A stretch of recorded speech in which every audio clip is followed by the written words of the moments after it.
Pai, nós te adoramos, Pai. Nós te adoramos primeiramente por esta manhã maravilhosa que o Senhor nos concedeu.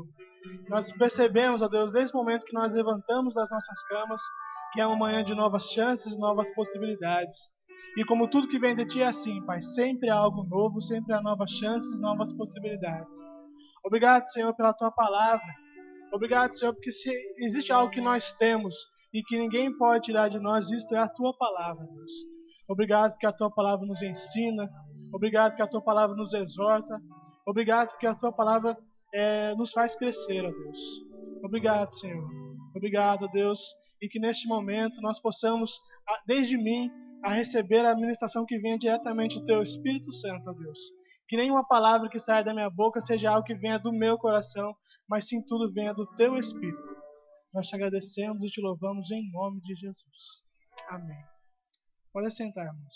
Obrigado. Deus é bom demais. Nós acabamos de concluir um período de louvor. E esse período de louvor ele foi concluído com a entrega dos nossos dízimos e nossas ofertas. E que também é louvor, faz parte do louvor, amém? E como o pastor Wagner bem falou, ele ministrou sobre a semente, né? E da semente vem os frutos. E enquanto ele falava, eu brinquei com o Cassie assim, falei assim, ele falou tudo que eu vou ministrar, eu não preciso dizer mais nada. Aí imediatamente o Espírito me falou, eu sempre tenho mais. Então, nós vamos falar um pouco agora de manhã sobre essa questão mesmo de semente e de fruto. E ao contrário do que eu pensei, do que a minha alma pensou enquanto estava sentado, Deus tem sempre mais, amém? E para a gente ver isso, para a gente provar, e entenda provar, e toda vez que eu disser provar nessa manhã, pense nos dois sentidos da palavra provar. Tanto como de colocar à prova, quanto de provar, de experimentar. Como nós provamos um fruto, nós provamos algo. E para a gente começar a entender sobre esse princípio de semear, vamos lá para o princípio, que é Gênesis. E correndo o risco de ser redundante, eu vou dizer que esse princípio ele está no comecinho do princípio. Lá em Gênesis 1, no verso 11, diz assim: Então disse Deus, cubra-se a terra de vegetação, plantas que deem sementes e árvores cujos frutos produzam sementes de acordo com as suas espécies. Então nós entendemos que isso é um princípio de Deus. E nós que conhecemos a Deus também sabemos que Deus é eterno, amém? Se Deus é eterno, todos os seus princípios são eternos. Então, se é de Deus, se é um princípio, se é eterno, é bênção para as nossas vidas, amém? Então nós vamos entender um pouco sobre isso nessa manhã. E, semelhantemente ao pastor Wagner, quando eu comecei a estudar sobre isso, eu me interessei por essa questão da semente, naturalmente falando. Eu não entendo muito de biologia, de botânica e tal, mas eu pesquisei alguma coisa e eu vi coisas interessantes a respeito de semente. Uma delas, que a principal função do fruto, de qualquer fruto que nós conhecemos e comemos e provamos, uma das principais funções do fruto é proteger a semente. Antes dele servir como alimento, antes dele servir como algo bonito que a gente contempla com os olhos e pode provar com a nossa boca, a função do fruto é proteger a semente. Daí a gente entende a importância da semente. E o que é a semente? A semente ela é a possibilidade da continuidade da vida. Na semente está contida a vida. Então os frutos, eles, além de todas as outras funções, uma das principais dele é proteger essa semente. Isso é muito interessante a gente pensar na nossa vida de uma maneira geral. Como o pastor Wagner também falou, a gente semeia com dinheiro, a gente semeia com sorriso, a gente semeia com gestos, a gente semeia de várias maneiras. E essas sementes que nós semeamos, elas germinam e elas crescem e se tornam frutos. E esses frutos eles devem e podem ser provados. Como eu comecei dizendo, entenda provado em todas as vezes que eu citar hoje aqui, de duas maneiras. de ser colocado à prova e de ser degustado, de ser comido, de ser contemplado. Amém? Então, a gente entendeu já que a função do fruto, uma delas é proteger a semente. E eu não entendo muito disso, mas eu sei o básico e eu acho que vocês sabem, como eu também, sobre isso, que a semente, ela precisa ser lançada na terra, né? Depois de lançada na terra, ela vai morrer. E da morte dessa semente é que brota alguma coisa em onde vai dar ali, não sei quando, um fruto. Amém? E uma alusão que nós temos de semente, de vários exemplos, um exemplo muito bom que nós temos de semente, de uma semente que foi lançada à terra, de uma semente que morreu e que gerou muitos e gera e vem gerando e vai gerar para sempre muitos frutos, é Jesus Cristo. Amém? Jesus Cristo é a semente que foi lançada à terra, que morreu e nos gerou. A Bíblia diz lá em João que Jesus era o verbo, e ele é o verbo, e o verbo é palavra. E a palavra de Deus, nós sempre dizemos a palavra como semente. E ele é a própria palavra. Então, quando nós semeamos a palavra, nós semeamos ao próprio Cristo, né? E nós temos essa consciência de que ele, como semente, foi lançado à terra, morreu e gerou frutos. E nós, esses frutos, como eu falei no princípio, uma das principais funções do fruto é proteger a semente. E nós temos essa responsabilidade, além de semear essa semente que é Jesus, a de guardar, de levar, de conduzir essa semente em nós que somos seus frutos. Amém? E quando a gente pensa em frutos, a gente vai imediatamente lá para Gálatas 5, que fala do fruto do Espírito. Eu queria dar uma passeadinha com vocês até lá. Vamos lá em Gálatas, no capítulo 5, no versículo 22. Diz assim: mas o fruto do Espírito é amor, alegria, paz, paciência, amabilidade, bondade, fidelidade, mansidão e domínio próprio. Contra essas coisas não há lei. Estudando também, continuando estudando sobre essa questão do fruto, e especificamente sobre o fruto do Espírito, eu destaquei algumas coisas, e é principalmente uma delas que eu achei muito interessante e muito séria e extremamente válida para as nossas vidas, que é a questão de quando a Bíblia fala do fruto do Espírito, todos nós já ouvimos isso, mas vamos relembrar que ele é um fruto, ele é o fruto do Espírito.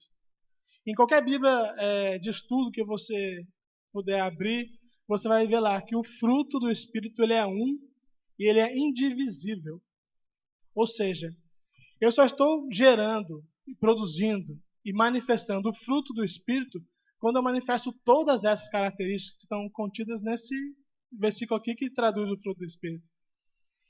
Como você pode olhar, fazendo agora uma comparação natural, alguém já viu uma bananeira dar apenas a casca da banana? Ou dar apenas a semente da banana? Ou dar o fruto sem casca? Quando uma árvore dá um fruto, ela dá o fruto completo. Ela dá um fruto com todas as características que aquele fruto possui. Da mesma forma, nós, quando frutificamos, quando manifestamos o fruto do Espírito, nós temos que manifestar todas as características do fruto do Espírito. Né? Quando eu manifesto apenas alegria e não manifesto a paciência, estou frutificando uma fruta sem casca, ou uma casca sem fruta, ou uma fruta sem semente, o que é pior ainda, que não vai continuar, não vai ter essa continuidade da vida. Então isso é muito sério, apesar de ser muito bonito, é uma coisa muito bonita, muito poética, essa coisa de amor e alegria e paz, longanimidade, mas é muito sério. E ao contrário do que parece, é muito difícil, né? Você viver e andar no fruto do Espírito. Mas nós sabemos, como a gente sempre fala também, se nós somos nascidos de Deus, nós não podemos e não temos possibilidade de gerar outra coisa que não seja daquela natureza que nós temos. Então nós temos que viver em amor, porque o amor ele é a síntese do Evangelho. O amor ele é o resumo de tudo que nós entendemos como Evangelho. E quando eu penso em amor, quando eu penso em Evangelho, eu penso numa palavra que talvez nem todos conheçam, mas eu vou explicar. E essa palavra é alteridade. Alguém já ouviu falar dessa palavra alteridade? 2, 3. Amém. Então eu vou explicar. Vocês vão ter que acreditar em mim, porque ninguém conhece, né? Ou então tem que sair daqui e pesquisar depois. A alteridade é um conceito que é muito usado em psicologia, em filosofia, que significa você olhar o outro, como apenas outro, e não como um estranho. Essa visão de alteridade é aquilo que você olha para o outro, independente das características diferentes que ele possa ter de você, e enxergar nele apenas outro, e não um estranho. E entender que quando eu olho para você, eu entendo que isso que eu estou vendo você é onde acaba o que eu sou e onde começa a outra pessoa. Não quer dizer que seja uma coisa de outro mundo, não quer dizer que seja uma coisa estranha, mas simplesmente outro. Aí eu comecei a pensar sobre isso e comecei a lembrar sobre uma experiência muito forte que eu tenho, e eu sempre conto, as pessoas que convivem comigo estão até cansadas de ouvir sobre isso, sobre essa experiência que eu tenho, que para mim foi muito válida, muito intensa, que foi de um hospital psiquiátrico onde eu trabalhei. E lá eu pude realmente vivenciar esse princípio de alteridade, que é olhar para o outro, independente da diferença que ele tenha, mas não enxergá-lo como um estranho, apenas como outro. Que não deixou de ser eu, é outro. Não é um estranho, não é algo que seja de outra natureza. É apenas outro que não sou eu. E lá a gente tinha experiências assim, das mais interessantes, das mais tristes até as mais engraçadas. Como um paciente que eu tinha, que ele gostava de ir para o campo, que lá no hospital tinha um campo de grama, e ficar deitado na grama. Era só o que ele queria. Aí ele pedia pra gente, ele implorava. Tio, porque lá eles chamam a gente de tio, que eles são como crianças. Tio, deixa eu ir pro campo. Eu falava, mas rapaz, você vai deitar na grama, vai sujar sua roupa.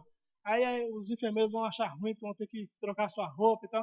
Mas eu queria tanto ir pro campo, só deitar na grama. Aí ficava naquela briga ali, né? Aí com o tempo eu acaba cedendo, vai, deita um pouquinho na grama. Então. Aí eu comecei a pensar uma vez sobre isso. Quantos que já deitaram na grama? Quem não deitou, deite, porque é uma coisa muito boa deitar na grama, viu? É muito gostoso deitar em grama.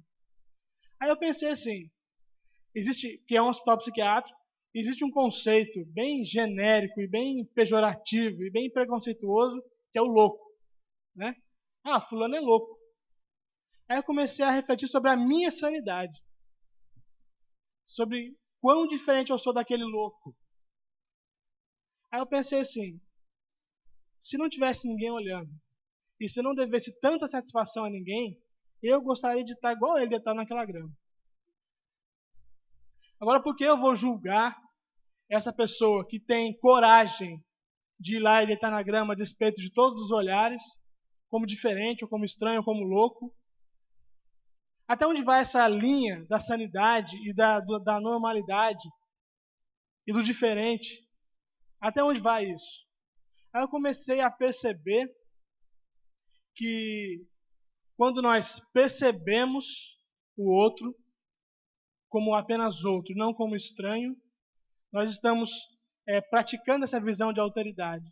E quando nós praticamos essa visão de alteridade, nós praticamos o Evangelho, que é amar, que é ceder, que é tratar bem as pessoas.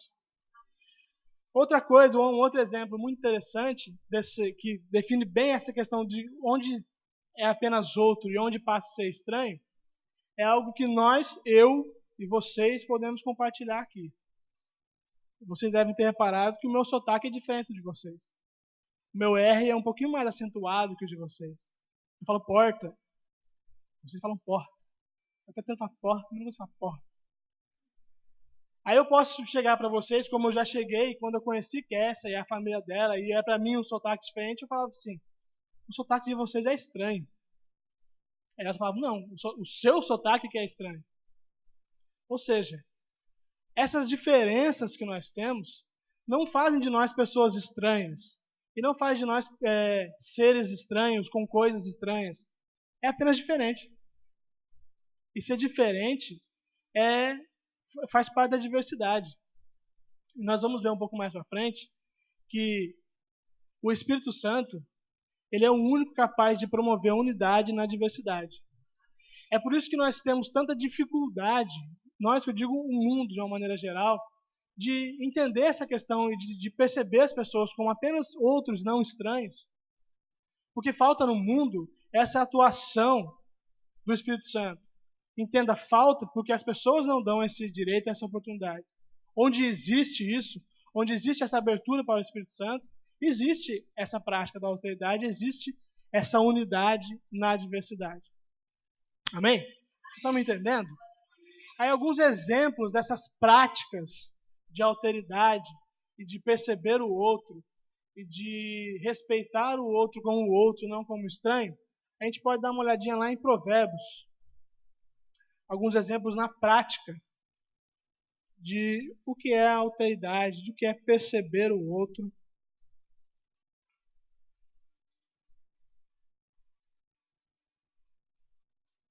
Provérbios 15, 4.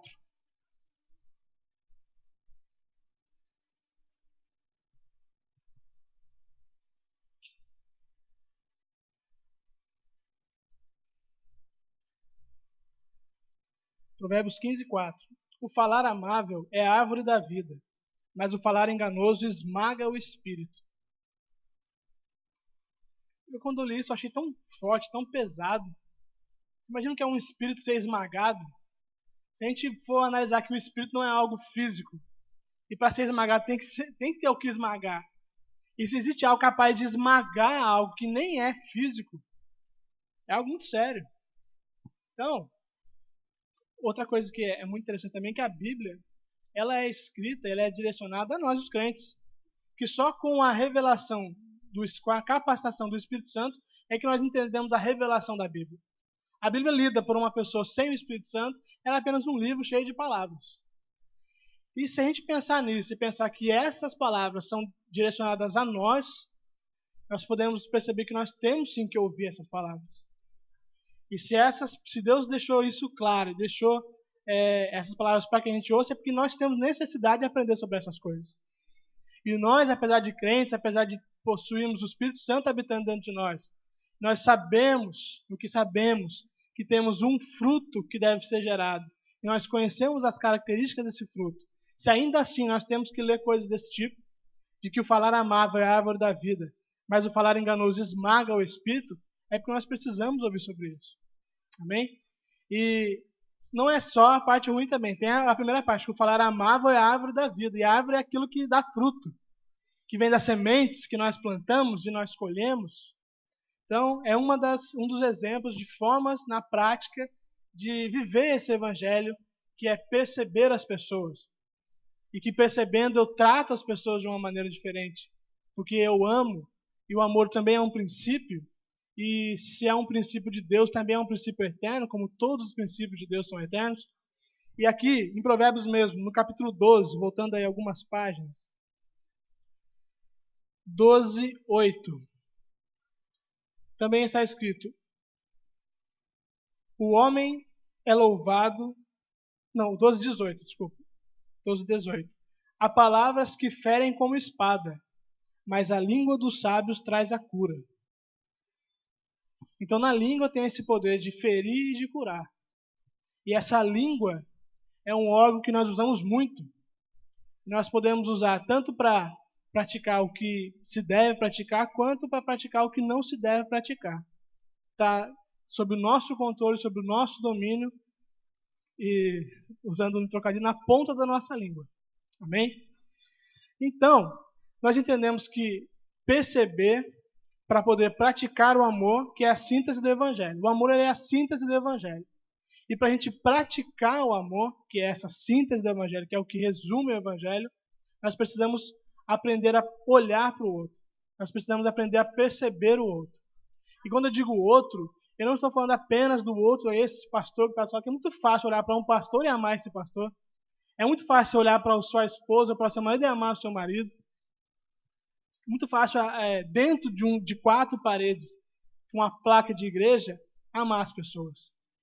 Mas quando eu digo perceber o outro, eu digo todo o outro, até aquele que não está aqui do seu lado dentro da igreja. Porque o evangelho, ele não começa e termina na igreja. Ele começa em casa, se estende para fora, passa pela igreja e não acaba. Então isso é muito importante a gente ter essa consciência de que evangelho, de que a prática e a vida evangélica não se resume de dentro da igreja.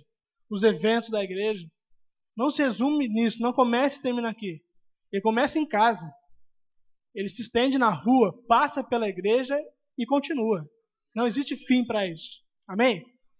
Lá em 1 João, nós também vemos mais um exemplo da importância do amor e de que esse amor não seja apenas de palavras. Que o amor ele tem que ser com atitudes. 1 João, no capítulo 3, no versículo 18. Todos abriram? Diz assim: Filhinhos, não amemos de palavra nem de boca, mas em ação e em verdade. Então, o próprio autor da carta de 1 João, ele deixa já uma dica que é muito interessante. Existem formas de amar, só de boca ou com ação e verdade. E entendendo que essas cartas são escritas para nós, igreja, e entendendo, como nós já falamos aqui, que nós precisamos perceber as pessoas para poder amar, e que amar é a síntese do Evangelho, nós temos aqui a faca e o queijo nas mãos. Nós temos a teoria, nós temos a capacitação pelo Espírito Santo, que é Ele que nos capacita a andar nesse amor, e nós temos aqui orientações de que nós não devemos amar apenas de palavra, apenas de boca, mas em ação e em verdade. Amém? Em Colossenses 3, 14, nós também temos outra orientação, outro conselho para nós que somos crentes, nascidos de novo. Nós vemos ali, Colossenses 3,14. Diz assim: acima de tudo, porém, revistam-se do amor, que é o elo perfeito. Aí esse acima de tudo é acima de quê? Vamos ler também o 12 e o 13, que diz assim: portanto, como povo escolhido de Deus, santo e amado, revistam-se de profunda compaixão, bondade, humildade, mansidão e paciência. Suportem-se uns aos outros e perdoem as queixas que tiveram uns contra os outros. Perdoem como o Senhor lhes perdoou. E acima de tudo, porém, revistam-se do amor, que é o elo perfeito. Então existe algo que é o elo, que dá essa ligação entre mim e você, que dá essa ligação entre você e essa pessoa que está do seu lado, que faz a ligação entre você e aquelas pessoas que estão lá fora, que precisam conhecer e precisam provar.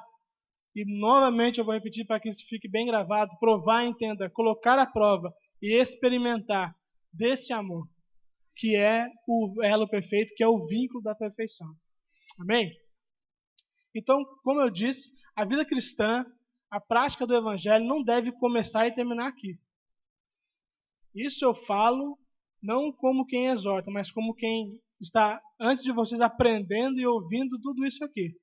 Que eu não devo entender que a minha vida cristã, que a prática desse evangelho que nós tanto conhecemos, eu não posso limitar essa prática do evangelho a esse lugar, a essas quatro paredes. Essa prática do evangelho começa lá dentro da minha casa, ela se estende da portaria do meu prédio para as pessoas que eu encontro na rua. Nos dias de culto ela vem até aqui junto comigo, e no mais ela está sempre comigo onde eu estiver, e no contato com quem eu tenho esse contato. Amém? Então, como eu comecei falando no começo, nós temos uma semente que nos foi confiada para que nós guardemos essa semente como fruto que nós somos, e para que nós também semeemos essa semente, que é o próprio Jesus. Lá em Atos, no capítulo 2, tem algo que o Espírito Santo me revelou. Eu achei extremamente forte essa revelação. Atos, no capítulo 2, nós conhecemos muito bem essa passagem, que foi um evento que mudou a vida daquelas pessoas e vem mudando as nossas vidas. E esse evento aconteceu num dia muito propício, esse evento aconteceu de uma maneira muito peculiar e nós somos afetados, no bom sentido, por isso até hoje. Atos 2, no versículo 1, diz assim: Chegando o dia de Pentecoste, estavam todos reunidos num só lugar. De repente veio do céu um som como de um vento muito forte e encheu toda a casa na qual estavam assentados. E viram o que pareciam línguas de fogo que se separaram e pousaram sobre cada um deles. Todos ficaram cheios do Espírito Santo e começaram a falar em outras línguas, conforme o Espírito os capacitava. E aqui segue esse evento da descida do Espírito Santo que encheu todos aqueles que estavam reunidos ali naquele lugar. Uma coisa interessante é que, ao menor estudo, nós vamos entender que aquela ocasião já era uma ocasião de festa, mesmo sem saber que o Espírito desceria naquele momento, que era o dia de Pentecostes. E quantos sabem o que significa Pentecoste? É a festa do quê? Da colheita, não é? Então, colheita, a gente colhe o quê? Os frutos. Os frutos vêm de onde? Das sementes. Então, mesmo sem ter a noção de que naquele dia a festa seria maior do que eles imaginavam, eles já estavam ali celebrando alguma coisa. Eles já estavam reunidos, pessoas diferentes, de lugares diferentes, já estavam reunidos para celebrar a colheita, para celebrar esse momento de colheita e as colheitas do fruto. E como eu falei também já, só existe uma pessoa, e essa pessoa habita dentro de mim e dentro de você, que é capaz de promover a unidade onde há diversidade. Então, é uma ilusão a gente tentar com as nossas próprias forças praticar tudo isso que está aqui na palavra. É extremamente difícil e penoso praticar essas coisas sem o auxílio do Espírito Santo. Que só Ele, só o Espírito Santo, é capaz de promover unidade na diversidade. Amém? E existe, é difícil, como eu falei, é penoso, mas eu gosto sempre de terminar os meus estudos e as minhas ministrações com algo leve, algo bom, para a gente sair daqui mais leve, entendendo que não é só trabalho, tem também recompensa. E se nós formos pensar realmente nessa mesma figura de fruto, de frutificar e de semear, nós vamos entender que quando eu frutifico, isso falando de relacionamento, dessa questão da alteridade que nós estamos falando. Quando eu frutifico para você, naturalmente você também vai frutificar para mim.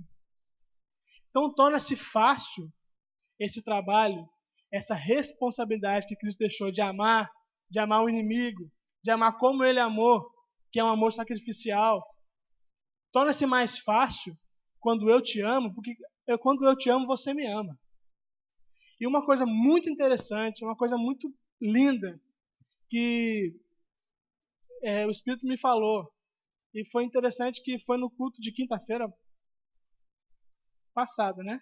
Retrasado, quando Jane ministrou sobre batismo.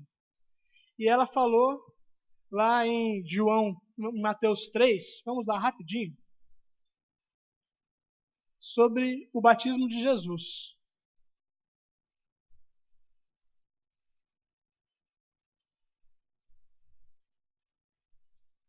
Mateus 3,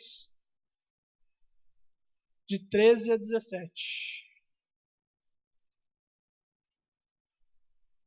Então Jesus veio da Galiléia ao Jordão para ser batizado por João. João, porém, tentou impedi-lo, dizendo: Eu preciso ser batizado por ti, e tu vens a mim? Respondeu Jesus: Deixe assim por enquanto. Convém que assim façamos, para cumprir toda a justiça. E João concordou. Assim que Jesus foi batizado, saiu da água. Naquele momento o céu se abriu e ele viu o Espírito de Deus descendo como pomba e pousando sobre ele. Então uma voz dos céus disse: Este é o meu Filho amado, em quem me agrado. O que é interessante, nós percebemos aqui, foi o esforço que Jesus, desde quando ele desceu dos céus, o esforço que ele teve, e sempre teve enquanto estava aqui, de se identificar conosco. Quando ele se identifica conosco, isso significa que ele desce ao nosso nível, ele olha nos nossos olhos Ele bota a mão no nosso ombro e diz, é assim que você deve ser. Quando ele se coloca no nosso nível, ele nos dá uma lição de como nós devemos ser. Então, nós temos que olhar para Jesus como um espelho, literalmente. Nós temos que olhar para Jesus e nos ver refletido nesse espelho. Então, Jesus ele é um espelho do que nós somos em potencial. Por mais que você e eu não tenhamos alcançado ainda essa imagem perfeita desse espelho para o qual nós olhamos. Então, esse espelho que é Jesus, ele reflete a imagem que nós temos em potencial. Nós vamos chegar a alcançar essa imagem.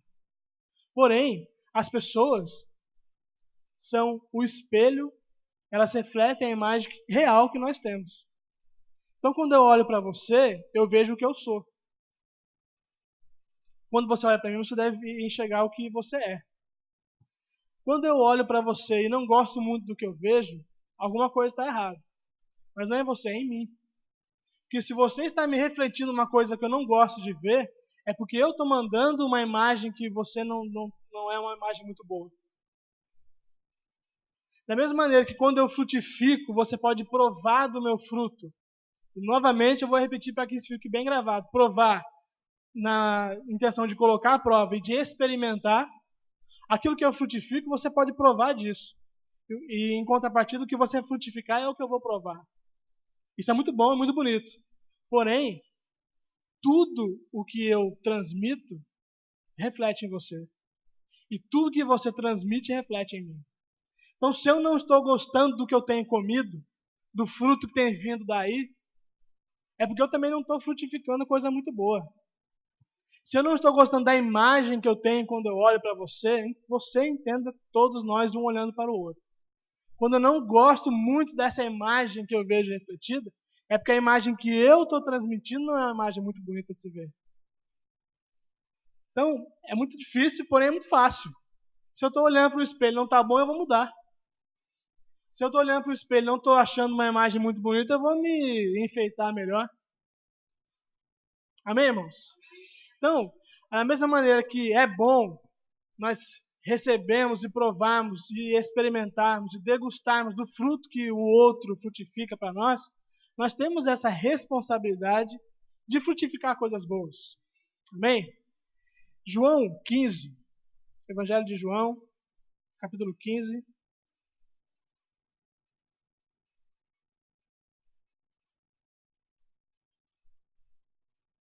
No verso 8, diz assim: Meu Pai é glorificado pelo fato de vocês darem muitos frutos, muito fruto, e assim serão meus discípulos. Nós falamos sempre, principalmente quando nós falamos de missões e evangelismo, aquela passagem do id, né? Ide, fazer discípulos, tal. Mas aqui nós vemos que ser discípulo é uma consequência daquilo que nós já frutificamos.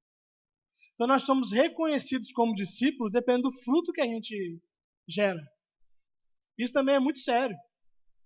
Que ser discípulo não é só você se auto-intitular, eu sou um discípulo de Cristo. Existe uma condição para ser considerado discípulo. E essa condição é gerar fruto. E essa condição é gerar bom fruto. Que fruto, qualquer coisa pode ser fruto. Existem os bons frutos e os frutos não tão bons assim. E é uma coisa muito boa a gente saber que o Pai é glorificado quando nós damos esses frutos. Então, não existe a necessidade de um esforço muito grande de retórica e de discurso. Não precisa saber falar muito bem para glorificar a Deus e para ser reconhecido como discípulo de Deus. É preciso apenas praticar um princípio, que como eu falei, é um princípio de Deus, e se é um princípio de Deus, é um princípio eterno, que é de dar fruto. Quando eu dou fruto, o Pai é glorificado. E eu sou reconhecido como discípulo dele. Amém? Ainda em João, no 15, lá no versículo 16, também Jesus diz: Vocês não me escolheram, mas eu os escolhi, para irem e darem fruto, fruto que permaneça, a fim de que o Pai lhes conceda o que pedirem em meu nome. Então, aqui está muito claro que a nossa responsabilidade não é de sentar e dar fruto, para que o fruto fique caindo em volta da nossa árvore. É de ir e dar fruto. Então, isso nos mostra que aquilo que eu falei um pouco mais anteriormente é algo importante de saber, que o Evangelho, que a prática do Evangelho, que é o amor ao próximo, que é você enxergar o outro como o outro, não como um estranho, isso não começa e não termina aqui dentro da igreja. Isso começa lá na sua casa, no começo da sua vida, no princípio, no íntimo da sua vida. E se estende em todas as pessoas com quem você encontra. E se estende a todas as pessoas em quem você toca. Amém? Nós precisamos ir e dar frutos. Amém? Então, como eu falei, Jesus ele veio, ele se fez carne para ser como um espelho para nós. Nós olhamos para ele e vemos o que somos em potencial. Então, se você quer ter a noção exata da imagem que você deve refletir, é só olhar para Jesus. Toda vez que eu olho para Jesus, eu vejo, eu percebo a imagem que eu devo refletir. Eu já posso, pela fé, me ver o que eu sou em potencial. O nosso potencial é chegar a refletir essa imagem, a imagem de Cristo. Mas por enquanto nós não atingimos essa imagem perfeita, nós temos que entender que a imagem real que eu transmito é a imagem que eu vejo no outro. E se eu não estou gostando daquilo que eu tenho visto, se eu não estou gostando dos frutos que eu tenho provado, algo está errado. E é em mim que está errado. Sou eu que não estou transmitindo uma imagem boa, sou eu que não estou frutificando coisas boas. Amém, irmãos? Então eu gostaria de chamar a equipe de louvor para a gente cantar novamente aquela música Corpo e Família.